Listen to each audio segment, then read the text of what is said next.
Radio Claret América presenta Sediento de ti, la palabra, fuente de vida, con el sacerdote misionero claretiano Tony Díaz. Reflexiones diarias del Evangelio. Aquí iniciamos.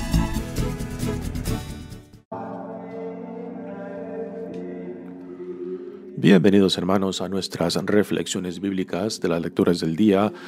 Hoy es viernes de la primera semana de Adviento, y hoy celebramos la memoria de San Francisco Javier, presbítero, misionero jesuita.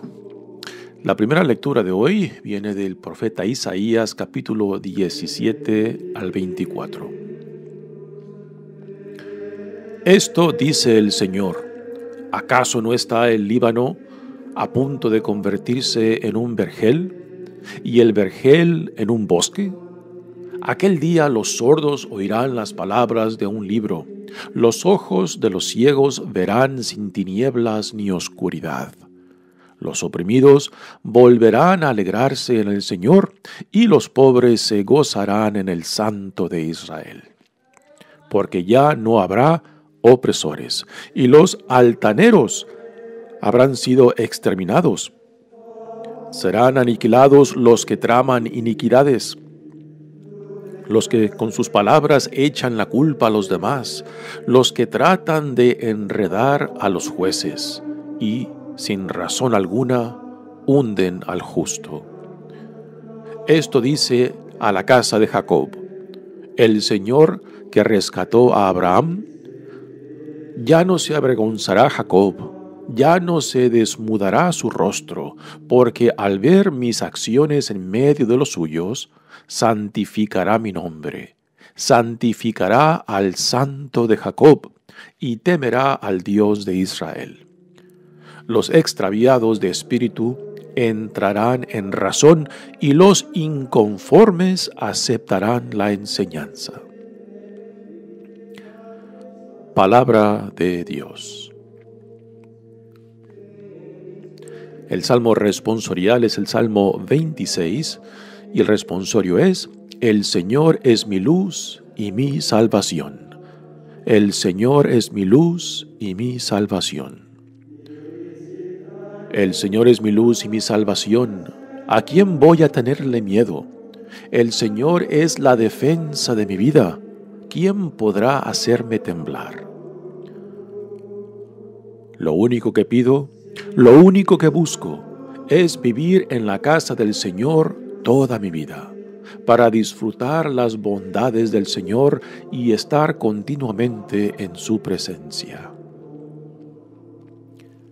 La bondad del Señor espero ver en esta misma vida. Ármate de valor y fortaleza, y en el Señor confía. El Señor es mi luz y mi salvación. El Evangelio de hoy viene de Mateos, capítulo 9, versículos 27 al 31. Cuando Jesús salía de Cafarnaúm, lo siguieron dos ciegos que gritaban: «Hijo de David, compadécete de nosotros». Al entrar Jesús en la casa, se le acercaron los ciegos y Jesús le preguntó: ¿creen que puedo hacerlo? Ellos le contestaron: sí, Señor. Entonces les tocó los ojos y diciendo: que se haga en ustedes conforme a su fe. Y se les abrieron los ojos. Jesús les advirtió severamente que nadie lo sepa. Pero ellos, al salir, divulgaron su fama por toda la región. Palabra del Señor. Muy bien, damos comienzo a nuestra reflexión de las lecturas de hoy, pero antes de entrar propiamente a las lecturas, digamos un poco acerca de San Francisco Javier, memoria de quien celebramos hoy en día. San Francisco Javier nació en el año 1506, un día 7 de abril, en Navarra, que es parte de la región vasca. En 1525 comenzó sus estudios en la Universidad de París. Fue ahí donde las vidas de Francisco Javier se cruzó con la vida de Ignacio de Loyola, fundador de la Compañía de Jesús, o popularmente conocidos como jesuitas. Francisco Javier tenía planes de una carrera secular y pasó a convertirse en un conferencista en París. Pero muy pronto San Ignacio pudo convencerlo de que pusiera su vida al servicio de Dios y del Evangelio.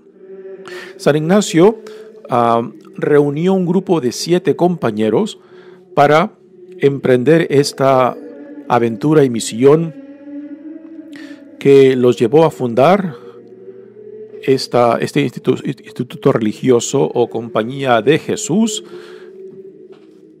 que se puso al servicio de la Iglesia y del Papa de aquel entonces. El contexto de la fundación de los jesuitas es el periodo de la Reforma Protestante, así que era un tiempo muy difícil, muchas divisiones internas y externas dentro de la Iglesia. El plan de San Ignacio junto con sus compañeros era de irse a Tierra Santa para convertir a los no creyentes. Y mientras hacían esos planes, pues se pusieron a trabajar y finalmente llegaron a Roma para que este instituto que ahora querían formar oficialmente fuera bendecido por el Papa.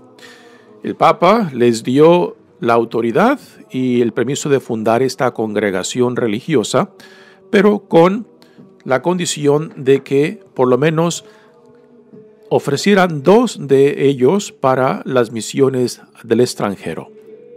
San Ignacio aceptó esta condición y mandaron a 2 de ellos. Uno de ellos después se enfermó y es ahí donde Francisco Javier es escogido como suplente y junto con su compañero fueron mandados a Portugal para preparar su salida para las Indias. El rey de Portugal se quedó tan admirado con ellos porque mientras esperaban su barco para poder partir hacia las Indias, pues se dedicaron a trabajar entre los esclavos, entre los enfermos, y le pidió a uno de ellos que se quedara. Así que, a fin de cuentas, el viaje a la India fue hecho solamente por Francisco Javier. Y hemos de imaginar, estos eran tiempos en los cuales un viaje, por ejemplo, este viaje que él hizo de Portugal a la India, le tomó 1 año y 1 mes para llegar, ¿no? Y cuando finalmente llega a la India, se pone al servicio de reformar la Iglesia Católica en Goa. Ya los portugueses y otros europeos estaban establecidos en la parte sur de Goa, pero el ejemplo cristiano que daba esta comunidad europea era terrible. Así que la primera misión que Francisco Javier vio fue de reformar la comunidad católica en Goa. Y después empezó a introducirse a las comunidades nativas de esa área, lo cual lo llevó a producir grandes frutos, entre ellos acercando a muchos al Evangelio y a la vida cristiana. Después, Francisco Javier empezó a ver más hacia el este de la India, pues se introdujo a lo que hoy en día es Indonesia, particularmente la parte este de Indonesia, donde también tuvo gran éxito con su evangelización.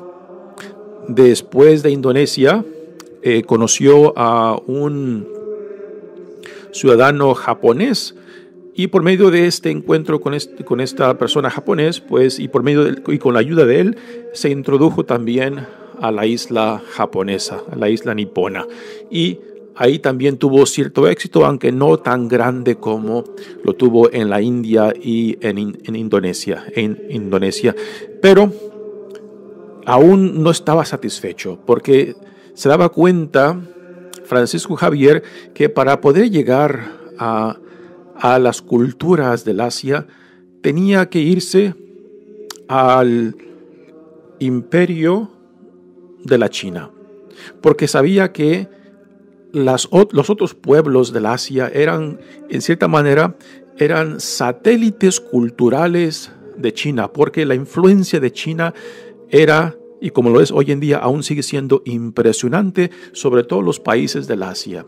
Así que después de su presencia en Japón, él regresa a la India, donde se encuentra con una carta de San Ignacio que le pide que regrese a Roma para que dé un reporte de sus actividades misioneras.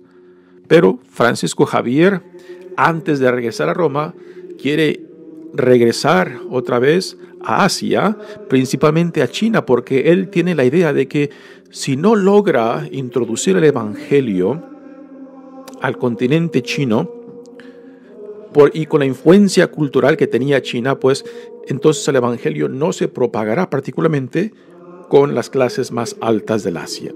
Y por eso él tenía interés de entrar a China para continuar su misión evangelizadora, pero Dios no le permitió. Él muere antes de que pueda poner pie en China, y ahí en una de las islas, viendo hacia el continente chino, pues ahí muere y ahí es enterrado. Así que en el año 1552, un día 3 de diciembre, es cuando muere Francisco Javier. Y hemos de verdaderamente apreciar, ¿no? Muere a la edad de 46 años. Y considerando lo mucho que se tardaba para viajar en aquellos lugares, particularmente por mar, ¿no?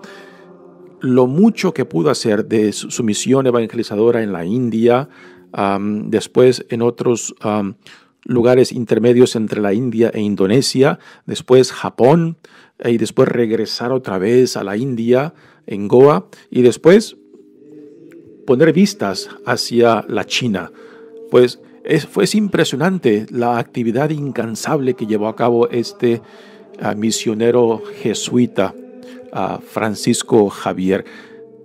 Después de que muere él y que es beatificado, es nombrado como santo de las misiones extranjeras, y después en el año 1922 también Santa Teresa de Lisieux junto con Francisco Javier son los santos y santas dedicados a las misiones extranjeras. Así que tenemos mucho que dar gracias a Dios por esta gran personalidad de Francisco Javier, el testimonio de vida de fe, entregado completamente al Evangelio. Vivió una vida sencilla entre los pobres, y quizás porque dedicó su vida entre los pobres, pues también se dio cuenta de que se limitaba a que las clases más altas, particularmente en las culturas de la India, de Japón y China, pues no pusieran mucha atención, porque veían el cristianismo como algo reservado para las clases bajas, ¿no?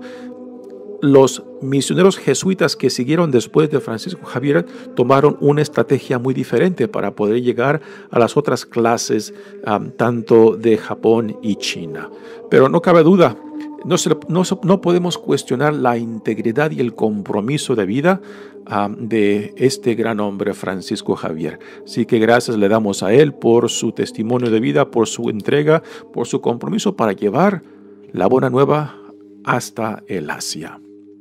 Bueno, pasemos ahora a las lecturas de hoy, la primera lectura que viene de Isaías capítulo 29, versículos 17 al 34. Hemos de recordar que Isaías escribe para la comunidad de Israel que se encuentra en el exilio en Babilonia, y es una experiencia pues que desmoraliza a la comunidad, que se encuentran ciertamente abandonados por la mano de Dios, y el profeta Isaías aquí viene para darles aliento, para darles esperanzas, para que no desesperen y se suelten de la mano de Dios. Esto dice el Señor: ¿acaso no está el Líbano a punto de convertirse en un vergel y el vergel en un bosque? ¿Qué es un vergel? Un vergel es como un jardín que contiene una variedad de plantas, flores y árboles, ¿no? Así que es un espacio, reducido, pequeño, pero después cambia esta imagen de un vergel a un bosque, ¿no? Si la experiencia de Israel en el exilio en Babilonia es algo pequeño, pues esta experiencia de esperanza seguirá creciendo, seguirá agrandándose. Dice, y el vergel en un bosque, así que lo que ahora es pequeño crecerá y proveerá para el pueblo de Israel que se encuentra ahora en el exilio. Así que son palabras alentadoras, son palabras de esperanza para un pueblo que se encuentra sufriendo. Y también lo podemos aplicar a nuestras vidas si pasamos por dificultades, por momentos de oscuridad, para no desesperar, para no soltarnos de la mano de Dios, particularmente en ese tiempo de Adviento, un tiempo llamados para entrar a la recolección, al examen donde nos encontramos en nuestro caminar con Dios. Continúa la lectura diciendo, aquel día los sordos oirán las palabras de un libro, los ojos de los ciegos verán sin tinieblas ni oscuridad, los oprimidos volverán a alegrarse en el Señor y los pobres se gozarán en el Santo de Israel. Así que son palabras de aliento, palabras que busca renovar la esperanza en este pueblo abatido, en este pueblo desmoralizado por su exilio en Babilonia. Y aquí para nosotros, ahora que comenzamos esta temporada de Adviento, esta imagen de que los sordos oirán, los ciegos verán, pues es un bello mensaje para nosotros para retomar nuestro caminar con Cristo, para que pedirle a Dios que nos ayude a escuchar más claramente su voz, su mensaje, su palabra, para estar atento al susurro del Espíritu Santo en nuestras vidas y para que Dios también nos abra los ojos y poder ver con más claridad. Y estos dos sentidos de escuchar y ver van mucho más allá de lo físico.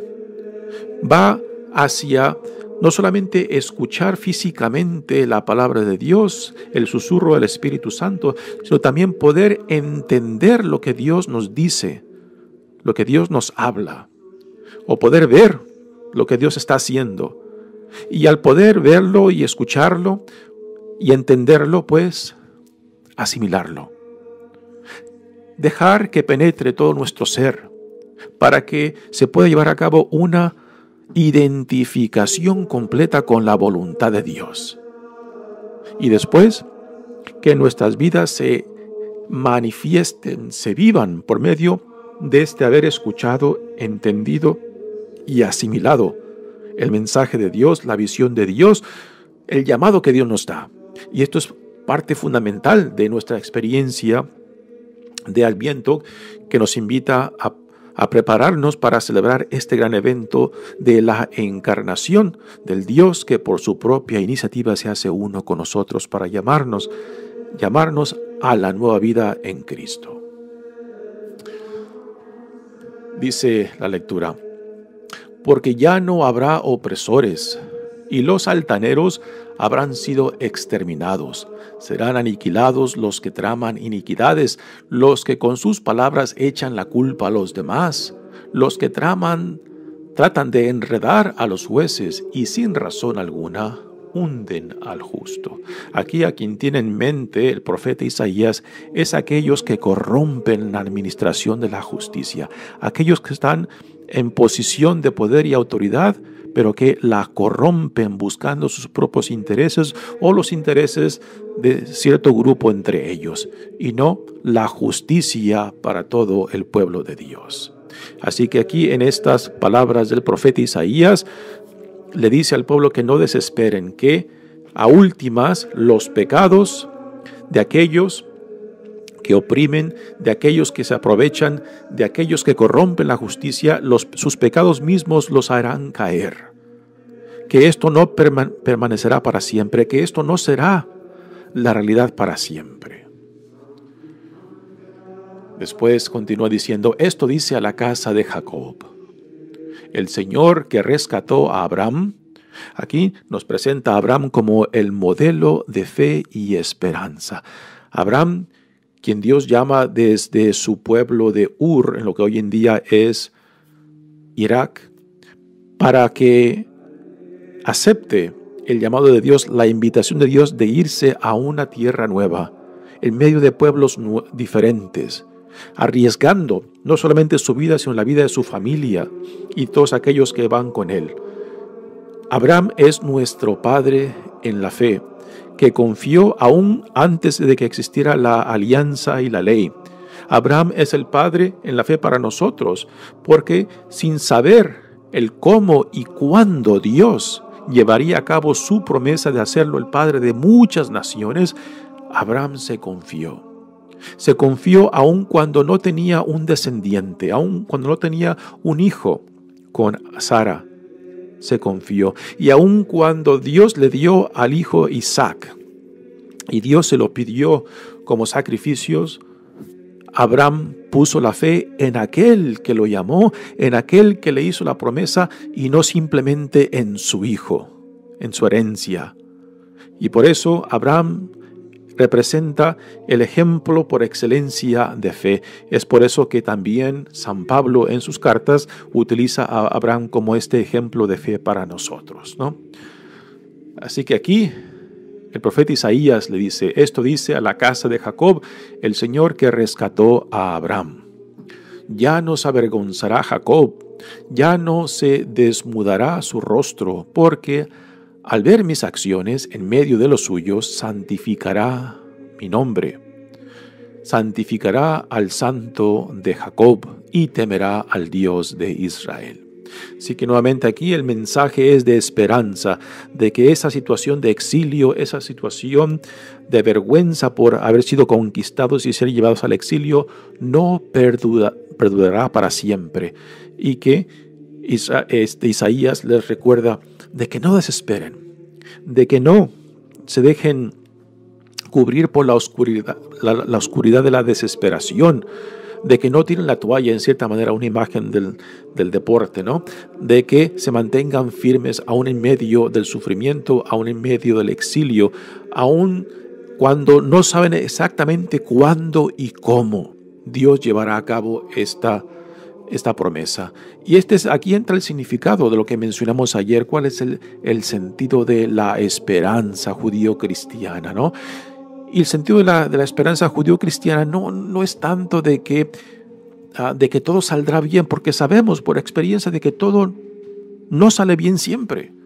Y aun cuando le pedimos a Dios, aun cuando suplicamos, aún Dios parece permanecer en silencio, ¿no? Así que el sentido de la esperanza judío-cristiana es de que pase lo que pase, estaremos bien, porque el Dios que ha hecho la promesa de caminar con nosotros está con nosotros. Y es esta esperanza en Dios y no en que todo va a salir bien lo que nos fortalece, lo que nos mantiene firme.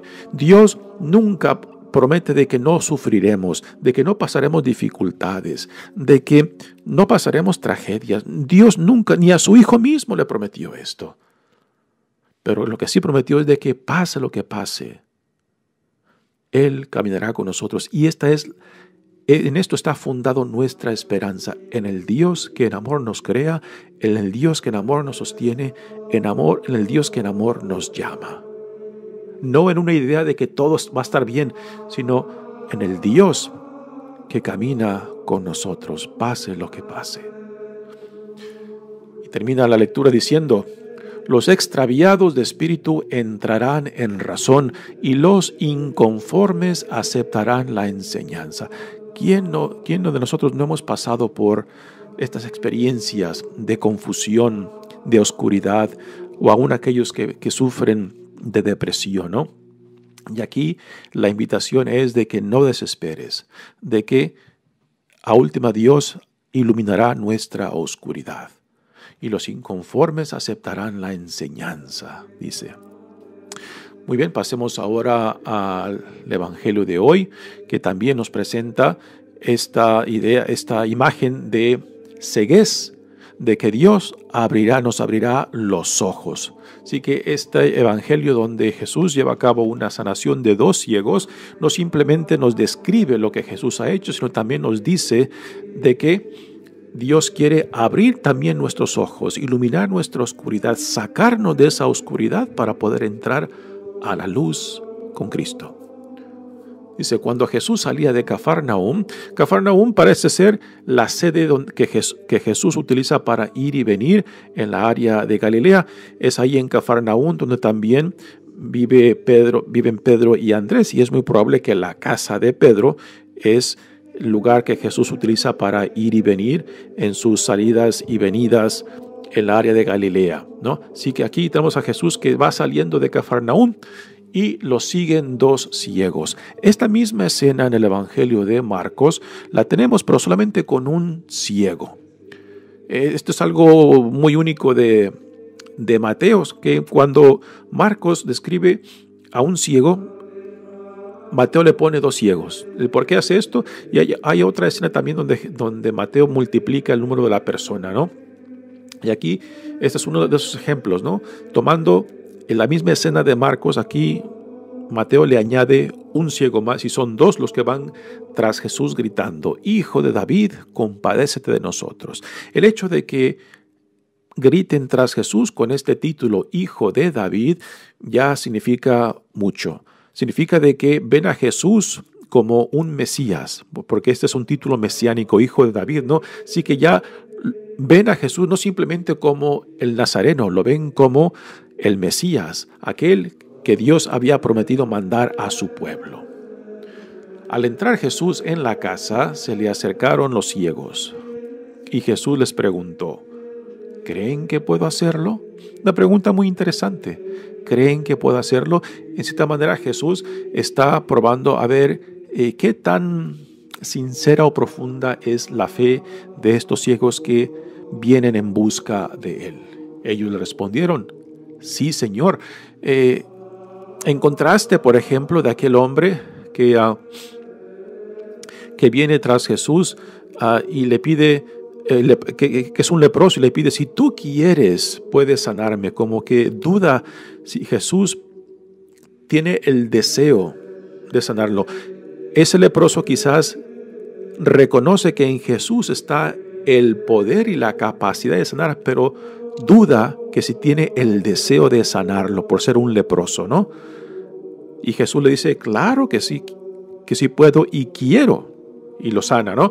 Aquí, en contraste, estos dos ciegos no solamente creen en el poder y capacidad de Jesús para que los sane, para que le regrese la vista, sino también confían que Jesús tiene el deseo de que quedarán sanos. Después de la pregunta, ellos le contestan: sí, Señor. Entonces les tocó los ojos diciendo: que se haga en ustedes conforme a su fe. Aquí tenemos una expresión de sanación por medio del contacto. Les tocó los ojos. En otros milagros, en otras sanaciones, Jesús simplemente con su palabra sana. Este es el caso por ejemplo, del militar romano que viene y le pide a Jesús que le sane a su siervo. Y Jesús confiado en la fe del oficial romano que interviene por su siervo, tan solo dando su orden, su palabra, el siervo queda sano, ¿no? Ahí no hay contacto físico. En este caso de los ciegos sí, Jesús les toca los ojos y les regresa la vista. Así que hay una diversidad de formas como la sanación se lleva a cabo, tan solo por la palabra o por el contacto físico de Jesús con aquellos que vienen en busca de Él. Y se les abrieron los ojos. De abrirse los ojos no simplemente es algo físico, también es algo espiritual, es algo existencial. Puesto que los milagros no simplemente describen lo que se ha llevado a cabo físicamente, sino también religiosamente, existencialmente en la persona, de que ven más allá de la vista y ven la identidad de Jesús, de que es el Mesías, de que es el Hijo de Dios, y que por tanto ese abrirse los ojos es también ver lo que Dios les ofrece en Jesús, la visión del reino. Y este mensaje también es para nosotros ahora, particularmente en tiempos de Adviento, pedirle a Dios que nos ayude a ver claramente. Para empezar, ¿quién dice Dios que somos? Hijos e hijas amados de Dios. ¿Y cuál es la vida a la cual somos llamados en Jesucristo? Y no simplemente para ver claramente, sino también para asimilar aquellos que podemos ver o escuchar claramente, hacerlo nuestro, identificarnos plenamente con lo que Dios dice quién somos y la vida a la cual somos llamados, para que después nuestras vidas se expresen por medio de esta visión, de este asimilar la visión del reino de Dios en Cristo. Porque a últimas eso es lo que Dios en Jesucristo quiere, de que nuestras vidas sean una manifestación de este reino encarnado en nosotros. Y ahora Jesús les dice después a los que ya pueden ver, que nadie lo sepa. ¿Cómo se van a quedar callados? ¿Por qué Jesús les dice esto, no? De que no derramen esta noticia de lo que Dios en Jesucristo ha llevado a cabo en ellos, de que les ha regresado la vista. Porque Jesús no quiere que la gente lo vea como algo sensacional, ¿no? Como algo extraordinario, como un fenómeno. Porque aún hoy en día tenemos este problema de que mucha gente religiosa va por lo fenomenal, va por lo extraordinario, va por el milagro y no por el mensaje del reino, no por el mensaje de la conversión, no por el mensaje de la identificación con la voluntad de Dios. Y esto es lo que Jesús no quiere que ocurra con él. Para Jesús lo que le importa es de que la gente escuche el mensaje, se identifique con el mensaje y vivan su vida según este mensaje que Dios en Jesucristo les ofrece, y que no simplemente vayan tras el milagrito, que es algo real, concreto, se entiende, pero lo que Dios quiere darnos es mucho más que simplemente alimentarnos físicamente o el sanarnos físicamente. Quiere renovar nuestras vidas, quiere sacarnos de la oscuridad a la luz del reino que Dios está inaugurando en Jesucristo. Mi nombre es Padre Tony Díaz, misionero claretiano. Que Dios los bendiga. Radio Claret América presentó Sediento de ti, la palabra. Fuente de vida. Sus comentarios son importantes. Contáctenos en radioclaretamerica@gmail.com.